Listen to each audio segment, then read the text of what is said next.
सभी को बहुत बहुत नमस्कार और आप सभी का स्वागत है आज की इस नई वीडियो के अंदर। और आज हम कुछ चीजें डिस्कस करने वाले हैं, कुछ नए टॉपिक्स डिस्कस करने वाले हैं जो कि आपको हेल्प करेगी। स्पेशली जो इंट्राडे ट्रेडर्स हैं उनको ज्यादा हेल्प होने वाली है इस चीजों से।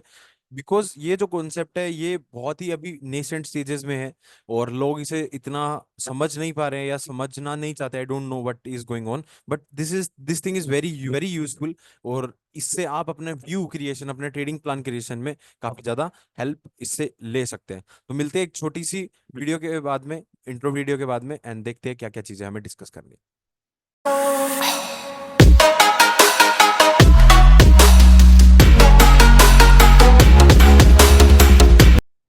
सो आज जिस टूल का हम बात करने वाले हैं वो है FIA DIA data. Basically FIA बहुत ही एक्टिव इन्वेस्टर्स होते हैं हमारे इंडियन मार्केट्स के अंदर, और उन्हें ऐसा भी बोला जाता है कि they are the market makers basically. तो उनको समझना, उनकी पोजीशंस को एनालाइज करना आपको कहीं ना कहीं एक एज देता है अदर ट्रेडर्स के बिहाफ पे। क्योंकि आप अगर FIIs की डायरेक्शन में अपनी ट्रेड प्लान करते हो तो आपके पास में एक अल्टीमेटली इनहेरेंट एज है कि आप एक सही इंसान को फॉलो कर रहे हो, आप उनके सही फुटप्रिंट्स को फॉलो कर रहे हो, जो आपको एक सही ट्रेडिंग प्लान क्रिएट करने में मदद करता है। उसके बेसिस पे आप काफी अच्छे से चीजों को समझ के आप उस हिसाब से इंट्राडे में अपनी ट्रेडिंग को एग्जीक्यूट कर सकते हो। बिकॉज मैं मानता हूं कि as a trading framework we need first of all direction is important. Because चाहे आप ऑप्शन बाइंग करिए, आप ऑप्शन सेलिंग करिए, आपको हर सेगमेंट के अंदर ऑप्शन की या फिर नॉर्मल इक्विटी की भी डायरेक्शन बहुत ज्यादा इंपॉर्टेंट रहती है। उसे समझना बहुत ज्यादा इंपॉर्टेंट रहता है। तो उसी से रिलेटेड ये टूल है, इसको समझते हैं कैसे ये यूज होता है। सबसे पहले देखो, आपको सेंसिबल में लॉग इन करना है। आप सेंसिबल में आ सकते हो। सिरोधा, एंजल वन ब्रोकिंग, जिनके भी क्लाइंट आप हो उन दोनों के लिए सेंसिबल कंप्लीटली फ्री है। उसके सारे फीचर्स फ्री है, उसके सारे टूल्स फ्री है, जिनको आप इजीली यूज कर सकते हो और अपने आप को यूटिलाइज कर सकते हो। और इनका काफी अच्छा एप्लीकेशन भी आपको देखने को मिलता है। सो उसी के अंदर आप सेंसिबल में लॉग इन करोगे। उसके बाद में आप एनालाइज सेक्शन में जब आओगे, आपको यहाँ पे FII DIA डेटा का कॉलम मिलता है। इस पे आप क्लिक करोगे तो आपको इस तरह का एक इंटरफेस देखने को मिलेगा। दिस इज द इंटरफेस जो आपको देखने को यहाँ पे मिलने वाला है जब आप यहाँ पे लॉग इन करोगे। तो अब यहाँ पे दो तीन चीजें समझा देता हूँ पहले, ताकि आपको थोड़ा रिलेटेबल लगे। सो बेसिकली मार्केट के अंदर आप सभी को पता है कि पहली चीज तो क्या, मार्केट के अंदर हमारे पास चार तरह के पार्टिसिपेंट्स होते हैं। मार्केट के अंदर हमारे पास चार तरह के पार्टिसिपेंट्स होते हैं, जिनके अंदर हमारे पास पहला पार्टिसिपेंट होता है FII। उसी तरह का एक पार्टिसिपेंट होता है जिसका नाम होता है DII। तीसरा जो होता है उनका नाम होता है प्रोस, एंड चौथा जो होता है वो होता है क्लाइंट। ठीक है, ये चार तरह के हमारे पास पार्टिसिपेंट्स अवेलेबल होते हैं मार्केट में। और इन चारों की पोजीशंस या इन चारों के ही से ही मार्केट बना है बेसिकली। मतलब ये चार तरह का सेगमेंट है जो सेबी ने या फिर NSE ने या फिर BSE ने, जो भी बोलना चाहो, जो भी नाम देना चाहो, उन्होंने इस तरह से मार्केट में इन्हें डिवाइड कर रखा है। उन based upon your capital, based upon their type of investments, उन सब पे हमारे को ये कैटेगराइजेशन देखने को मिलता है। तो पहली चीज तो हमें ये क्लियर होती है। तो ये जो भी डेटा बनता है, जो भी पोजीशंस बनती है, वो सारी FII DII प्रो और क्लाइंट की ही बनेगी। पहली चीज तो ये। दूसरा, यहाँ पे दो तरह का डेटा अवेलेबल होता है। पहला देखो, मार्केट में सेगमेंट एक हमारे पास FNO सेगमेंट होता है, दूसरा सेगमेंट कैश मार्केट होता है। अब यहाँ पे FNO से आप सब समझ ही गए होंगे, futures and options. Cash market का मतलब है जैसे नॉर्मल जो खरीद फरोख्त होती है। जैसे मान लो मुझे आज एक शेयर बाय में एक शेयर खरीदा रिलायंस का, मैंने एक शेयर खरीद लिया, तो वो इक्विटी में जो बाइंग हो रही है या इक्विटी में जो सेलिंग हो रही है वो होती है कैश मार्केट में बाइंग एंड सेलिंग। तो ये हमारे पास में दो तरह का डेटा यहाँ पे जनरेट होता है जनरली इन केसेस के अंदर। तो NSE जो क्या करती है, या आप कह सकते हो जो एक्सचेंज है, मैं NSE भी नहीं बोलूंगा, मैं एक्सचेंज बोल रहा हूँ यहाँ पे। सो बेसिकली एक्सचेंज आपको क्या देती है, एक्सचेंज आपको दो तरह का डेटा देती है। जो कैश मार्केट का डेटा होता है वो आपको हमेशा रुपीस के अंदर मिलता है, करोड़ ऑफ द वैल्यूज के अंदर हमारे पास ये कैश मार्केट का डेटा NSE हमें प्रोवाइड करती है। बेसिकली उसी के बेसिस पे ये सारी जो कैलकुलेशन है वो यहाँ पे करके आपको दिखाई जा रही है एक अच्छे फॉर्मेट के अंदर। ठीक है। दूसरा आता है FNO का डेटा। FNO के अंदर आप सभी को समझ में आता है कि फ्यूचर्स और ऑप्शन दो तरह का डेटा पॉइंट्स हमें मिलेंगे। ऑप्शंस के अंदर भी हमारे पास कॉल और पुट, ये दो तरह की सेगमेंट्स होते हैं। अब यहाँ पे एक चीज जो आपको समझनी चाहिए, दैट इज कि जब हम FNO की बात करते हैं या ऑप्शन चेन की बात करते हैं या उन सब की बात करते हैं, तो वहां पे एक जो इंपॉर्टेंट एस्पेक्ट होता है वो होता है ओपन इंटरेस्ट। वहां पे पैसों से भी ज्यादा एक इंपॉर्टेंट एस्पेक्ट होता है जिसका नाम है ओपन इंटरेस्ट। तो यहाँ पे FNO की जो भी पोजीशंस क्रिएट की जा रही है, जो भी पोजीशंस आपको अवेलेबल हो रही है, वो सारी आपको क्या मिल रही है, वो सारी आपको OI के नंबर्स के अंदर मिलने वाली। तो ये जो भी पोजीशंस होगी वो सारी आपको OI के नंबर में ही मिलेगी। ठीक है, तो ये एक इंपॉर्टेंट फैक्ट एंड फिगर है जो हमें देखना समझना चाहिए। तो पहली दो तीन चीजें आई होप समझ में आई होगी। पहला क्या है कि आपके पास चार पार्टिसिपेंट है, दूसरा दो तरह का डेटा है, तीसरा हमारे पास में कैश मार्केट का रुपीस में आता है, और जो एफएनओ का डेटा है वो हमारे पास ओआई के अंदर आता है। That is the thing. ठीक है जी, यहां तक समझ में आया। अब आगे बात करते हैं, थोड़ा समझते हैं कि ये कैसे इंपैक्ट करता है। तो बेसिकली मार्केट के अंदर सबसे इंपॉर्टेंट दो तरह के ट्रेडर्स होते हैं, या दो तरह के सेगमेंटेड प्लेयर्स है, जो है एफआईआईज और प्रोज। ये जो दो प्लेयर्स है ये सबसे ज्यादा इंपॉर्टेंट प्लेयर्स होते हैं हमारे इंडियन मार्केट के अंदर। ये मार्केट मेकर्स होते हैं, ये मार्केट मेकर्स होते हैं। ठीक है, ये मार्केट बनाते हैं। और जो जनरली लॉस करता है वो कौन होता है? वो होता है क्लाइंट। और जो डीआईआईज है वो जस्ट एक बैलेंस क्रिएट करने के लिए एक टाइप ऑफ एंटिटी है। आप समझ सकते हो इस चीज को, समझ ये भी देख सकते हो कि डीआईआईज क्या करेगा, जब एफआईआईज बाइंग करेंगे तो डीआईआई जनरली सेल करेगा, जब डीआईआई बाय करेगा तो एफआई जनरली सेल करेगा। ये इनके बीच में एक कोरिलेशन है, जिनके बेसिस पे ये अपना क्या करते हैं कि प्रॉफिट एंड लॉस को मैनेजमेंट, एक बैलेंस कह सकते हो आप, सप्लाई डिमांड को बनाने के लिए आपको कहीं ना कहीं लोग चाहिए। ठीक है, सप्लाई और डिमांड को बैलेंस में रखने के लिए आपको दो तरह के पार्टिसिपेंट चाहिए। और कैश मार्केट में वो रिलेशन आपको एफआईआई और डीआई करते हुए नजर आते हैं। अब एफआईआई और प्रोस मिलके जो बैलेंस बनाते हैं इंट्राडे के अंदर, वो क्लाइंट के साथ बनाते हैं। तो जो क्लाइंट बाइंग सेलिंग करेगा उसको बैलेंस आउट कौन करेगा? एफआईआईज एंड प्रोस करेगा। या कह सकते हो कि एफआईआईज और प्रोस जो सिनेरियोज क्रिएट करेंगे अपनी बाइंग एंड सेलिंग के कारण, उसी के बेसिस पे अपने आप को क्लाइंट उनके अपोजिट में एडजस्ट करता है। General of the scenario most of the time client loss करता है, ये आप सभी को भी पता है। इसीलिए मार्केट के अंदर जो सक्सेस रेशियो है वो बहुत कम है। सब हर कोई मार्केट में सक्सेस पा नहीं पाता, जब हम ट्रेडिंग की बात करते हैं स्पेसिफिकली। ठीक है, तो अब हम, ये आपकी वही कुछ बेसिक चीजें। अब हम थोड़ा डेटा के अंदर आते हैं, डेटा को समझते हैं, यहाँ पे क्या क्या चीजें हैं, कैसे कैसे चलती है, किस तरह से हमें देखना है। तो इंट्राडे के अंदर देखो, जब हम इंट्राडे की बात कर रहे हैं तो इंट्राडे के अंदर आप सभी को पता है कि ओपन इंटरेस्ट एक बहुत बड़ा फैक्टर होता है। कैश मार्केट की चीजें इतना अच्छा से फॉलो नहीं होती, इतना यूजफुल नहीं होती है जब हम इंट्राडे की बात करते हैं। तो आप उन्हें थोड़ा सा साइड लाइन कर सकते हो, आप उनको भी अवॉइड करके भी चल सकते हो। बट द थिंग इज कि इंट्राडे जब आप बात करें तो इंट्राडे के अंदर ओआई सबसे इंपॉर्टेंट है। और ओआई आपको मिलेगा कहाँ पे? आपको ओआई मिलेगा सिर्फ एफएनओ के डेटा में। तो एफएनओ का डेटा आपको एनालाइज करना है जब भी आप इसके अंदर बात करोगे, जब भी आप इस डेटा शीट के अंदर बात करोगे, ज्यादा इजी है। अब तो चीजें इजी होती चली जा रही है जैसे जैसे टेक्नोलॉजी में एडवांसमेंट आ रहा है। अब ये हो गया हमारा दूसरा पॉइंट कि हमें एफएनओ का ओआई एनालिसिस करना है, जो कि हमें बताएगा कि इंट्राडे में अगले दिन मार्केट कैसे जाएगा। और ये डेटा आपको शाम को मिल जाता है 7:30 8 बजे। तो आप कभी भी 8:30 9 बजे एक बार आके यहाँ पे अपनी फीड को चेक कर सकते हो, एनालाइज कर सकते हो, और कल के लिए अपना ट्रेडिंग प्लान क्रिएट कर सकते हो, जो कि बहुत आपके लिए चीजें आसान करने वाला है जब आप इस तरह का एनालिसिस करके चलते हो। ठीक है जी, ये बातें हुई, समझ में आती है। अब हम थोड़ा सा एफएनओ के सेगमेंट में जाते हैं। तो यहाँ पे एफएनओ का कॉलम है, आप इस एफएनओ के कॉलम में क्लिक करोगे तो आपको इस तरह के कुछ ग्राफ्स मिलते हैं, आपको इस तरह के कुछ ग्राफ्स मिलते हैं। अब यहाँ पे मैंने एक, यहाँ पे आपको पहले ये एक कॉलम मिल रहा है, इसको आप चेक कर लीजिएगा, इसको टिक कर दीजिएगा, ताकि आपको एक ब्रॉडर चीजों की समझ में आए, चीजों को देखने का तरीका समझ में आए। यहाँ पे आपको दो तीन लॉजिक मैं पहले समझाना चाहूंगा।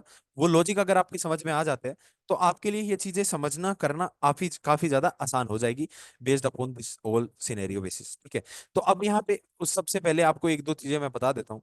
देखिए, यहाँ पे समझने की कोशिश कीजिएगा।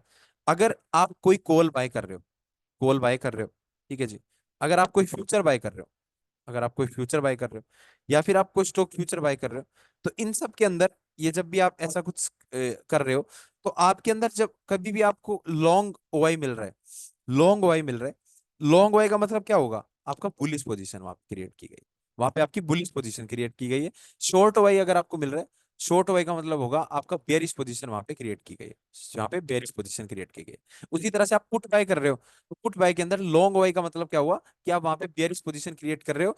और अगर वहां पे आप शॉर्ट वाई क्रिएट कर रहे हो, तो शॉर्ट वाई का मतलब है वहां पे आप बुलिश पोजीशन क्रिएट कर रहे हो। This is how we will interpret the things, this is how we basically interpret the things on the basis of all this fact and figures, on the basis of all this fact and figures. Okay, तो ये एक basic हो गया इनका analyse करने का तरीका पे।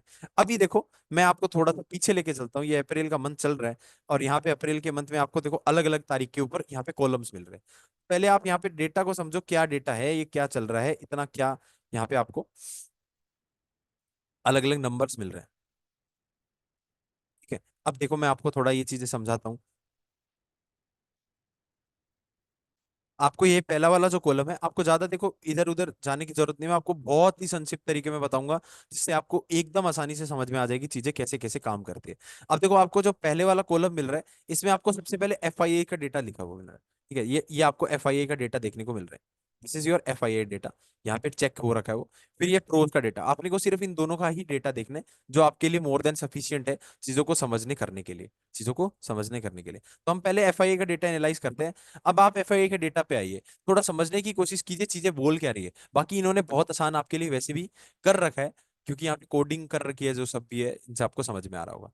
तो अभी मैं आपको एक चीज दिखाता हूँ, ध्यान से समझने की कोशिश करिएगा। मैंने 25 अप्रैल पे यहाँ पे क्लिक कर रखा है, मैंने यहाँ पे 25 अप्रैल पे क्लिक कर रखा है। और आपको यहाँ पे 25 अप्रैल पे कुछ समरी वमरी का कॉलम दिखा रहा है। चलो एक बार 24 अप्रैल का देख लेते हैं। तो 24 अप्रैल पे आप, मैंने क्लिक कर रखा है, ये 24 अप्रैल का डेटा का समरी थी। माने 24 अप्रैल के दिन ये डेटा कब आया होगा? रात को 7:30 बजे। तो 7:30 8 बजे आ जाता है, जनरली रफ टाइमिंग ये रहती है। तो अब ये डेटा 24 अप्रैल का देख के आप प्लानिंग किसके लिए कर रहे हो? 25 अप्रैल के दिन ट्रेडिंग के लिए। 25 अप्रैल के दिन इंट्राडे ट्रेडिंग के लिए आप एक दिन पहले का डेटा देखते हो। जो आज काम हुआ है उसके बेसिस पे कल मार्केट में एक्शन आता है, क्योंकि जो बड़े ट्रेडर्स है, एफआईआई है, प्रोज है, जो मार्केट मेकर्स है, वो, उनका तरीका ट्रेडिंग का बहुत अलग है। उनका एक एक स्टेप जो है मेजर्ड है, एक एक स्टेप जो मार्केट में वो ले रहे हैं या उठा रहे हैं, वो सब मेजर्ड है। उन सब की एक सिग्निफिकेंस है, और वो हर तरह से, एक तरह से कह सकते हो कि एक बैलेंस बना के चलते हैं। ऐसा नहीं कि वो कुछ भी कभी भी कर देंगे। आज एक दिन पहले वो प्लान करके जाते हैं, वही अगले दिन होता है मार्केट के अंदर, वही अगले दिन मार्केट में देखने को मिलता है। This is the truth of the market, this is the market maker thing. Okay, तो अब यहाँ पे अपने समझते हैं इन चीजों को कैसे काम कर रही है। 24 अप्रैल के दिन देखो, वेडनेसडे का डेट लगा रखी है, 24 अप्रैल का डेटा है। अब देखो एफआईआई का कॉल का डेटा है, आपको नंबर मिला 98567, जो कि एक ओवरऑल कैसा आया? बुलिश नंबर आया। मतलब ये बुलिश नंबर कैसे आया? यहाँ पे आप देखोगे लॉन्ग वाई था -374 का, शॉर्ट वाई था -472 का। जब इनकी कैलकुलेशन की जाएगी, इनकी कैलकुलेशन के बाद में आपको रफ नंबर जो मिल रहा है, वो मिल रहा है 1 लाख पॉजिटिव का। जो रफ नंबर मिल रहा है वो लगभग 1 लाख बुलिश मिल रहा है। एफआईआई कॉल साइड के अंदर कैसे गए हैं? बुलिश गए। एफआईआई पुट साइड के अंदर कैसे गए हैं? 11,000 बेयरिश गए। एफआईआई कॉल पुट साइड में कैसे गए? 11,000 बेयरिश गए। माने अब इसको आप थोड़ा सा कैलकुलेट करोगे, तो आप देख सकते हो, ओवरऑल कैलकुलेट करो कॉल और पुट को, कॉल और पुट को ओवरऑल कैलकुलेट करोगे तो बड़ी क्वांटिटी ये है, छोटी क्वांटिटी ये है। इसमें से अगर इसे माइनस भी करोगे तो भी आपके पास मेजर चंक किसका बच रहा है? बुलिश साइड का बच रहा है। मतलब समझ में क्या आता है कि ओवरऑल देखा जाए तो ऑप्शंस के अंदर, ओवरऑल देखा जाए तो ऑप्शंस के अंदर एफआईआई कैसे गए हैं? एफआईआई बुलिश गए हैं, with a decent quantity of around around 80,000 contracts, 80,000 OI, 80,000 OI, 80,000 के ओआई के साथ में ये उस दिन मार्केट के अंदर 24 अप्रैल के अंदर इन्होंने 80,000 की ओआई की बुलिश पोजीशन क्रिएट की है। That is the first scenario. ये पहली चीज हमें यहाँ से समझ में आती है। तो ओके भाई, ये चीज क्लियर होती है। अब हम फ्यूचर का डेटा देखते हैं, इसी तरह से पहले प्रोस का देख लेते हैं। तो ये आपको पहले एफआईएस का देखना है। 24 अप्रैल पे मैं वापस आऊंगा, 24 अप्रैल पे मैं वापस आया। अब मैं प्रोस का डेटा देख रहा हूँ, तो प्रोस भी नेट नेट देखो 1.13 लाख बुलिश गए हैं, और प्रो पुट के अंदर 81.750 बेरिश गए हैं। मोटा मोटा माइनस करके देखोगे तो आपको बड़ा नंबर बुलिश का मिल रहा है, जो कि अराउंड अराउंड 40,000 के आसपास है, जो कि अराउंड अराउंड 40,000 के आसपास। रफ रफ नंबर बोल रहा हूँ, कैलकुलेशन नहीं कर रहा मैं यहाँ पे डायरेक्ट, और आपको करने की भी जरूरत भी नहीं है, आपको रफ नंबर ही चाहिए। ठीक है, तो अब आपको क्या समझ में आ रहा है? प्रोज भी हमारे पास कैसे गए? बुलिश गए। एफआईआई भी हमारे पास कैसे गए? बुलिश गए। दोनों पार्टिसिपेंट्स ऑप्शंस के अंदर बुलिश गए, दोनों पार्टिसिपेंट्स ऑप्शंस के अंदर बुलिश गए हैं। अब आप क्या करोगे? अगला आपका जो स्टेप रहता है वो रहता है मार्केट के अंदर अ, दूसरी चीज एनालाइज करने का, दैट इज फ्यूचर्स। अब आप आओगे नीचे, थोड़ा सा नीचे आओगे, आप फ्यूचर्स का सेगमेंट आ चुका है। यहाँ पे आप फ्यूचर के सेगमेंट में आओगे तो आपको 24 अप्रैल हम देख रहे थे, तो मैं 24 अप्रैल पे वापस आता हूँ। 24 अप्रैल पे मैं वापस आया, तो आप देख सकते हो, देखो फ्यूचर्स के अंदर आपको एक चीज बता देता हूँ, आपको प्रोस की फ्यूचर्स देखने की जरूरत नहीं है। फ्यूचर्स के अंदर आपको सिर्फ एफआईआई की फ्यूचर की क्वांटिटीज ही ट्रैक करनी होती है, एफआईआई की ही फ्यूचर की क्वांटिटीज ट्रैक करनी होती है। तो मैं यहाँ पे एफआईआई पे आता हूँ, मैं फिर 24 अप्रैल पे आता हूँ, और फिर मैं मेरा पेन स्टार्ट करके देखता हूँ। तो आप देख सकते हो फ्यूचर्स के अंदर उनकी पोजीशन कैसी है? 15,000 बेरिश है, 15,000 बेरिश है, 15,000 बेरिश है। मतलब कि उन्होंने 15,000 फ्यूचर शॉर्ट्स कर दिए, 15,000 फ्यूचर शॉर्ट कर दिए। ये इनका इम्पैक्ट है, ये इनका इम्पैक्ट। तो मोटा मोटा आपको क्या समझ में आया? दो चीजें जो हमें समझनी होती है, दो चीजें हमें समझनी क्या होती है? पहली क्या चीज समझनी होती है? पहली जो चीज हमें समझनी होती है यहाँ पे इन डेटा से, कि आपका एफएनओ के अंदर, आपका ऑप्शंस के अंदर उनकी कैसी पोजीशंस थी? F I Is and pros की। दूसरा आपको समझना होता है कि प्रोज सॉरी फ्यूचर्स के अंदर, फ्यूचर्स के अंदर एफ आई एस की किस तरह की पोजीशन है, एफ आई एस की फ्यूचर्स के अंदर किस तरह की पोजीशन है। Based upon these two things, based upon these two things हम हमारा व्यू बनाते हैं। Based upon these two things हम हमारा व्यू बनाते हैं। अब व्यू कैसे बनेगा, व्यू कैसे बनेगा, अब मैं आपको दो चीजें बताता हूँ जो आपके यहाँ से चीजें समझ में आने लग जाएगी और आपको चीजें रिलेटेबल लगने लग जाएगी। पहली चीज क्या हो सकती है, देखो मार्केट के अंदर कोई भी ट्रेडिंग प्लान बनाता है तो वहां पे दो चीजें सबसे इंपॉर्टेंट है, जिसमें पहली चीज आती है डेटा, दूसरी होती है डायरेक्ट सॉरी यहाँ पे मैं आपको वापस से लिखता हूँ। दो चीजें इंपॉर्टेंट होती है, that is first is direction, दूसरी होती है ओपनिंग। फर्स्ट इज डायरेक्शन, दूसरी होती है ओपनिंग। एक तो है डायरेक्शन जो कि मार्केट की ओवरऑल पूरे दिन में जो डायरेक्शन रहेगी वो, दूसरा होती है ओपनिंग, मार्केट खुल कहाँ रहा है, मार्केट ओपन कहाँ रह रहा है। अब आज का डेटा आपने देखा, आपको क्या मिल रहा है, इंडेक्स फ्यूचर के अंदर उन्होंने -15,000 शॉर्ट कर रखी है और ऑप्शंस के अंदर उन्होंने बुलिश पोजीशन क्रिएट कर रखी है, ये आपको समझ में आया। माने अगर एफ आई ने, अगर एफ आई ने बुलिश मार्केट खोल दिया, अगर एफ आई ने बुलिश मार्केट खोला तो उनका लॉस कहाँ होगा, अगर मार्केट ऊपर उन्होंने बुलिश खोल दिया तो उनका फ्यूचर्स में लॉस होगा, राइट। और अगर उन्होंने बेरिश मार्केट खोल दिया तो उनका ऑप्शंस में लॉस होगा। But F I are some type of players जो कभी भी मार्केट में लॉस नहीं करते, मोर और लेस उनकी एक्यूरेसी हाई रहती है। और in general over the time they will create the money, they will make the wealth, वो वेल्थ क्रिएशन करते हैं अपने क्लाइंट्स के लिए या फिर अपने लिए, ठीक है जी। तो अब यहाँ पे आपको क्या समझना है कि अगर मार्केट ऊपर खुला तो फ्यूचर्स में लॉस आएगा, अगर मार्केट नीचे खुला तो ऑप्शंस में लॉस आएगा। तो इस सिचुएशन में वो क्या कर सकते हैं, वो यहाँ पे क्या करते हैं, वो यहाँ पे क्या कर सकते हैं। अब दो चीजें क्या आएगी, डायरेक्शन और ओपनिंग। वो यहाँ पे क्या कर सकते हैं, या तो वो मार्केट को ऊपर बुलिश ओपन कर देंगे, या तो वो मार्केट को बुलिश ओपन कर देंगे और अपनी एक तरफ की बुलिश ओपन करेंगे तो ऑप्शंस में प्रॉफिट होगा, अपने प्रॉफिट बुक करेंगे और मार्केट को फिर नीचे गिरा देंगे। This is the first probability. Second probability क्या हो सकती है, वो मार्केट को नीचे ओपन कर देंगे, वो मार्केट को नीचे ओपन कर देंगे, अपने फ्यूचर्स को डिस्काउंट कर लेंगे। डिस्काउंट मतलब क्या होगा, नीचे अपने फ्यूचर्स को वापस से क्या कर देंगे, अपनी पोजीशन को क्लोज कर देंगे, जो भी उनका प्रॉफिट होगा वो लेके निकल जाएंगे और फिर अपनी ऑप्शंस की मार्केट ऊपर जाएगा और अपनी ऑप्शंस की पोजीशन में वो प्रॉफिट करेंगे। So this is how the things works, this is how the things work. अभी 24 तारीख का डेटा देखा, अब हम चलते हैं 25 के चार्ट पे और चीजों को समझते हैं कि किस तरह से आपको ये चार्ट पे दिख रही होगी, किस तरह से चार्ट पे ये चीजें आपको दिख रही होगी। मैं 5 मिनट का चार्ट लगा रखा है, मैं निफ्टी के ऊपर आता हूँ,